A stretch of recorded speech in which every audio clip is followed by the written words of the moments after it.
Hello friends, good morning. और आज अपन बात करने वाले हैं Airtel corporation of India limited IPO, इसके डिटेल्स और ये आईपीओ कब ओपन होने वाला है और इसका कितना ग्रे मार्केट प्रीमियम जा सकता है।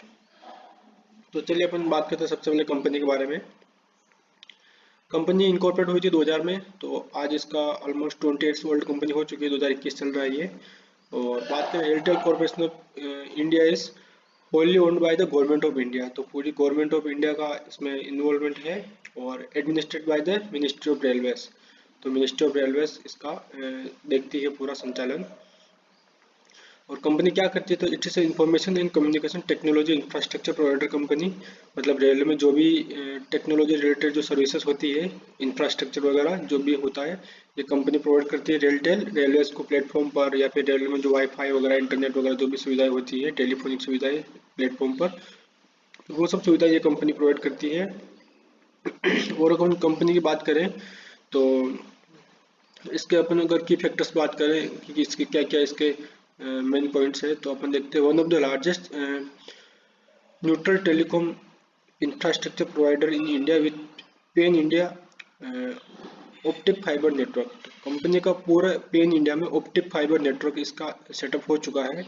तो ऑप्टिक फाइबर से इनकी सर्विसेज काफ़ी अच्छी मिलती है, स्पीड काफ़ी अच्छी मिलती है कम्युनिकेशन की। और ऑप्टिक फाइबर मतलब इनका एक नेक्स्ट जनरेशन वाला सिस्टम ऑलरेडी स्टेब्लिश हो चुका है, तो काफ़ी अच्छी बात है ये। दूसरा पॉइंट देखें अपन तो diversified range of services, telecom network, telecom infrastructure, data centre and hosting and projects. तो इनके अगर अपन सर्विसेज की बात करें तो काफ़ी वाइड रेंज की सर्विसेज है इनकी। सबसे पहले टेलीकॉम नेटवर्क इन्होंने बताए हैं, टेलीकॉम इंफ्रास्ट्रक्चर बताए हैं, डेटा सेंटर भी है इनके, डेटा सेंटर एंड होस्टिंग, और इनके कुछ प्रोजेक्ट्स भी चल रहे हैं। वो अपन इसके बाद बात करें तो operates an optic fiber network covering 59,000 road kilometers and 5,900 railway station in India। तो कंपनी की बात करें टोटल इनके जो फाइबर ऑप्टिक नेटवर्क से 59 ऑलमोस्ट 60,000 किलोमीटर्स का इन्होंने पूरा रूट नेटवर्क इसका फाइबर का इन्होंने कवर कर लिया है। अगर टोटल लेंथ बात करें अपन इसकी ऑप्टिक फाइबर्स की तो, और total number of railway station की बात करें तो ये ऑलमोस्ट 5,929, सो 6,000 के अप्रोक्स उन्होंने रेलवे स्टेशन कवर कर लिए हैं। तो almost I think majorly railway station इन्होंने इंडिया में कवर कर लिए हैं ऑप्टिक फाइबर के नेटवर्क में, और ये इनके सर्विसेज प्रोवाइड करवा रहे हैं 5,900 रेलवे स्टेशन पर, जो काफ़ी अच्छा है। काफ़ी अच्छी इनकी ग्रोथ हो चुकी है कंपनी की। अगला पॉइंट बात करें तो Airtel corporation has an exclusive right of way along 67,000 kilometre connecting 7,321 railway station. तो यहाँ पे ये बात कर रहे हैं कि RailTel corporation is exclusive right of way along, मतलब कि इनके पास राइट्स है आगे भी एक्सटेंड करने का 67,000 किलोमीटर। ये इनके ऑप्टिक फाइबर नेटवर्क को एक्सपांड करेंगे और 7,321 रेलवे स्टेशन को ये कवर करेंगे, जो फिलहाल में अभी 5,929 है। और इसकी लेंथ की बात करें तो 60,000 का अप्रोक्स है, तो ये 60,000 से 67,000 इनकी लेंथ कर देंगे। और रेलवे स्टेशन की बात करें तो 7,321 रेलवे स्टेशन को ये कवर कर देंगे आने वाले टाइम में। अगले पॉइंट की बात करें तो centre network operation centre at New Delhi and 4 NOCs at Mumbai, Delhi, Kolkata and Secunderabad, जो कि हैदराबाद में है, हैदराबाद के पास में है। तो ये इनके मेजरली सेंटर्स हैं। और इसके बाद में अपन बात करें तो it has 3,05,746 retail customer and 5,000 access network provider to deliver the last mile connectivity. मतलब इतने इनके कस्टमर्स हैं और इनके एसेसरी नेटवर्क प्रोवाइडर है 5,000, जो इनकी सर्विसेज को एंड कस्टमर तक या फिर लास्ट यूजर तक प्रोवाइड कराते हैं। तो इनका काफ़ी अच्छा नेटवर्क है इनका। तो ये कंपनी के की फैक्टर्स थे। और अपन बात करेंगे इसके की प्रमोटर्स की, तो the president of India acting through the minister of railway and the promoters of the company. तो गवर्नमेंट की कंपनी तो पूरा गवर्नमेंट का इस पे गवर्नमेंट में इसका पूरा अधिकार है। तो मिनिस्ट्री ऑफ रेलवे इसको संचालन करती है।